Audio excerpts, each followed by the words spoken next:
Hey MMA fans, Cage Minds, Micah Frankel doing our predictions for Bellator 60. It's the beginning of the 6th season. This event could be called Featherweight Fury because all 5 of the main card bouts are going to be in the featherweight division. There's 4 featherweight semifinals for the season 6, and the season 5 featherweight tournament winner, Pat Curran, is going to challenge Joe Warren for that featherweight Bellator title. So we'll start from the bottom, work our way up to that main event, covering the semifinals first. First one, Jeremy Spoon, who's 12-0, is going to take on Daniel Strauss, who's 17-4. Spoon's undefeated, very good off his back, good Brazilian jiu-jitsu, decent striking that's coming along, not afraid to get into a brawl. Daniel Strauss's opponent is the same way. Strauss loves to get into a brawl, has a longer range, is a bigger, more physical fighter, is going to use his wrestling ability, get the takedowns, and I see Daniel Strauss winning this one with his superior wrestling if he can stay out of the way of the submissions. If Spoon catches him in a submission, that could be the end of the fight. But Daniel Strauss will use the wrestling, use his boxing, ground and pound, controlling the distance and controlling where the fight goes, and also using his pressure with the wrestling to get a unanimous decision victory. We're taking Daniel Strauss in the first fight.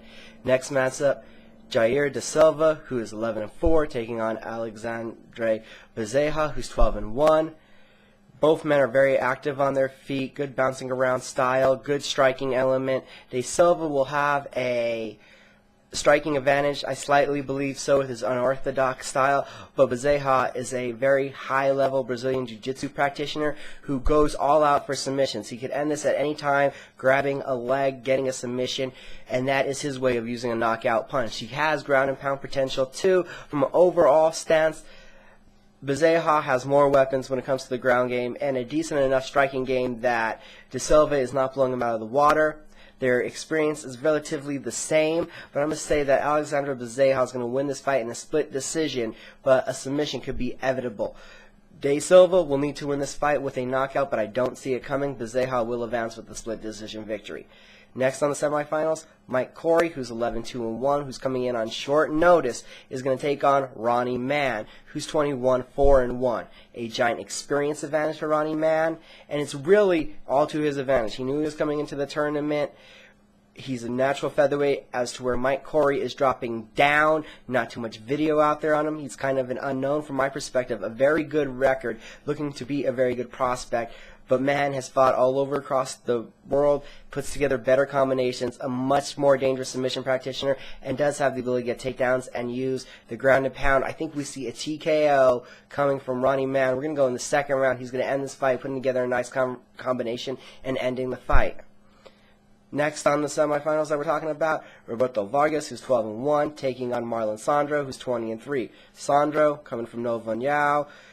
We know about his striking, his Brazilian jiu-jitsu, very dangerous everywhere. Roberto Vargas, good Brazilian jiu-jitsu, not so great with the striking. I really think that Sandro's going to be able to time him, come in, see the attack, pick his opponent apart. I think that Vargas pulls it to the ground, maybe even tries to pull guard, tries to use his movement, maneuver out. Bottom line, Marlon Sandro wins this fight. I see it going to a unanimous decision, though. All 3 rounds will be controlled and dominated by his striking ability.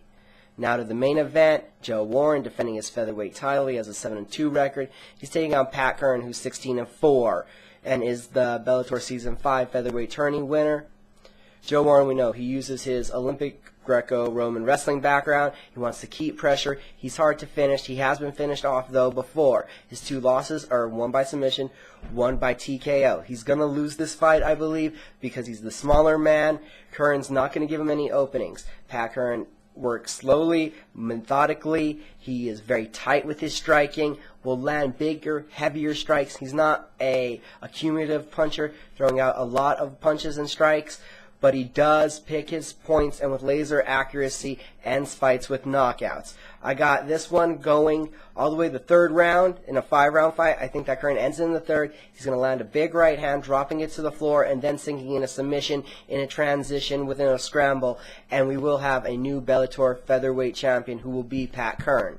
So again, we're going Daniel Strauss, unanimous decision. Alexandre Bezerra with a split decision. Ronnie Mann, TKO, 2nd round. Marlon Sandro, unanimous decision. and Pat Curran with the 3rd round rear naked choke becoming the new Bellator featherweight champion. This has been Cage Minds. Sorry the video is up so late. Hit us up on Twitter, Facebook, like the video, subscribe to the videos, leave us a comment. Uncage the warrior within yourself. Have a good night.